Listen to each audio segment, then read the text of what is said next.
ଜୟ ଜଗନ୍ନାଥ। ଉପସ୍ଥିତ ଶ୍ରୋତୃବୃନ୍ଦ ଏବଂ ସ୍ମୃତି ସାନ୍ତ୍ୱନାର ଶୁଭେଚ୍ଛୁ ଲେଖକ ଲେଖିକା ବନ୍ଧୁମାନଙ୍କୁ ସମସ୍ତଙ୍କୁ ସ୍ମୃତି ସାନ୍ତ୍ୱନାର ସାରସ୍ୱତ ଅଭିନନ୍ଦନ ଓ ଶବ୍ଦ ପ୍ରଣାମ।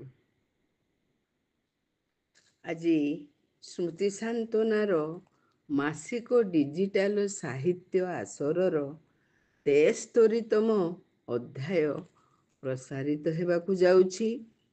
ଏହି ସ୍ମୃତି ସାନ୍ତ୍ୱନା ମାସିକ ଡିଜିଟାଲ ଆସରର 73 ଅଧ୍ୟାୟର ଶୁଭ ପ୍ରସାରଣ ସମୟରେ ତାର ଏହି ଅୟଂ ଆରମ୍ଭ ମୁହୂର୍ତ୍ତରେ ମୁଁ ଆପଣମାନଙ୍କୁ ସମସ୍ତଙ୍କୁ ସ୍ୱାଗତ କରୁଛି। ସ୍ୱାଗତମ୍ ସ୍ୱାଗତମ୍ ସୁସ୍ୱାଗତମ୍। ଏବେ ଏ ଧରା ଏ ମାଟି ଖାଲି ଜଗନ୍ନାଥମୟ ହୋଇଯାଇଛି। ରଥ ପଥ ଜଗନ୍ନାଥ ଭିତରେ ଆମେ ସମସ୍ତେ ବାନ୍ଧି ହେଇଯାଇଛନ୍ତି।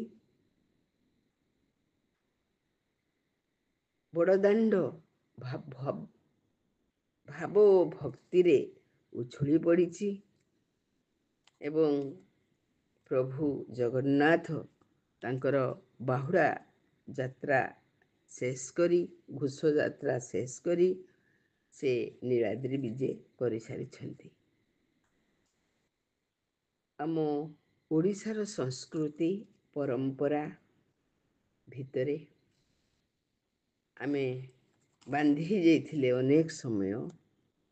ଏବେ ଆମେ ଏଇ ଏକ ମୁହୂର୍ତ୍ତରେ ଆମେ ସ୍ମୃତି ସାନ୍ତ୍ୱନାର ଏହି ନିରବିଚ୍ଛିନ୍ନ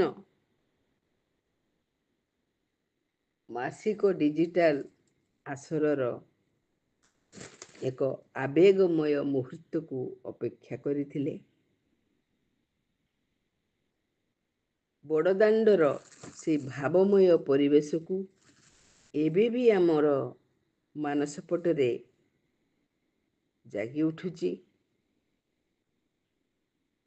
ବିହୋଳ ହେଇକି ଭକ୍ତମାନେ ସେଦିନ ଶରଧାବାଲିରୁ ବଡ଼ଦାଣ୍ଡ ପର୍ଯ୍ୟନ୍ତ ଖାଲି ଗାଇ ବୋଲୁଥିଲେ। ବଡ଼ଦାଣ୍ଡ ଦିଶେ ସିଲଟ ପରିଲୋ, ତିନି ରଥ ତିନି ଅକ୍ଷର, ସେ ତ ବ୍ରହ୍ମା ବିଷ୍ଣୁ ମହେଶ୍ୱର। ସେହି ଏକ ଭକ୍ତିମୟ ପରିବେଶ ଭିତରେ ଆମେ ସମସ୍ତେ ପରମାତ୍ମା ପରମ ବ୍ରହ୍ମ ଜଗତର ନାଥ ଜୟ ଜଗନ୍ନାଥଙ୍କର ଶରଣାପନ୍ନ ହୋଇ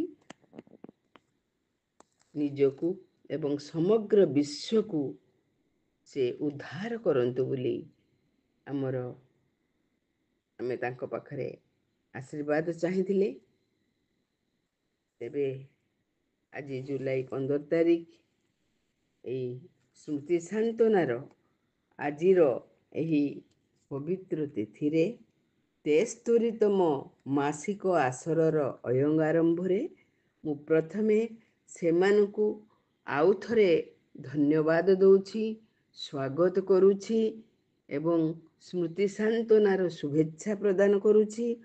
ଯେଉଁ ଅତିଥି ବ୍ୟକ୍ତିତ୍ୱମାନେ, ଯେଉଁ ଅତିଥି ପ୍ରତିଭାମାନେ ତାଙ୍କର ଅଡ଼ିଓ ଆଉ ଭିଡ଼ିଓକୁ ପଠାଇ ଆମର ସ୍ମୃତି ସାନ୍ତ୍ୱନାର ଏହି ଡିଜିଟାଲ ଆସରକୁ ସମୃଦ୍ଧ କରିଛନ୍ତି। କରୋନାର ଆରମ୍ଭରୁ ଏଯାବତ୍ ଚାଲି ଆସିଥିବା ସ୍ମୃତି ସାନ୍ତ୍ୱନା ମାସିକ ଡିଜିଟାଲ ଆସର ଆଜି 73ତମ ଅଧ୍ୟାୟରେ ପଦାର୍ପଣ କରିଛି। ସେମାନେ ହେଲେ ପ୍ରତିମା ଠାକୁର ବାଙ୍ଗାଲୋର, ପୁଷ୍ପଲତା ମିଶ୍ର ବ୍ରହ୍ମପୁର, ସ୍ମିତା ରଥ ସିକନ୍ଦରାବାଦ, ମୀନାକ୍ଷୀ ମିଶ୍ର ଫରିଦାବାଦ, ସୁଧୀରା ଲକ୍ଷ୍ମୀ ପଟ୍ଟନାୟକ କଟକ, ଛବିନାବାଳା ସେନାପତି ଚୌଦ୍ୱାର, ସ୍ନେହଲତା ନାୟକ ରାଉରକେଲା, ଶରତ କୁମାରୀ ମିଶ୍ର ଭୁବନେଶ୍ୱର, ସଂଯୁକ୍ତା ଦାସ ଭୁବନେଶ୍ୱର, ମନୋରମା ପଣ୍ଡା ଭୁବନେଶ୍ୱର, ଶାଶ୍ୱତୀ ହରିଚନ୍ଦନ ଭୁବନେଶ୍ୱର, ବିଷ୍ଣୁପ୍ରିୟା ଶ୍ରୀଚନ୍ଦନ ଭୁବନେଶ୍ୱର। ସମସ୍ତଙ୍କୁ ସ୍ମୃତି ସାନ୍ତ୍ୱନାର ପ୍ରୀତିପୂର୍ଣ୍ଣ ଅଭିନନ୍ଦନ ଓ ସଶ୍ରଦ୍ଧ ଶୁଭେଚ୍ଛା। ଆନ୍ତରିକ ଧନ୍ୟବାଦ। ସ୍ମୃତି ସାନ୍ତ୍ୱନାକୁ ଆପଣମାନେ ସ୍ନେହ ଶ୍ରଦ୍ଧା ସହଯୋଗ ଦେଇ ଆଜି ଯାଏଁ ବାଟ କଢ଼େଇ ଆଣିଥିବାରୁ ଆଉ ଥରେ ଆପଣମାନଙ୍କୁ ଆନ୍ତରିକ ଧନ୍ୟବାଦ ଅର୍ପଣ କରି ରହୁଛି। ମୁଁ ଜୟ ଜଗନ୍ନାଥ, ନମସ୍କାର। ମୁଁ ସ୍ମୃତି ସାନ୍ତ୍ୱନାର ସମ୍ପାଦିକା ସବିତାରାଣୀ ବେହେରା। ନମସ୍କାର।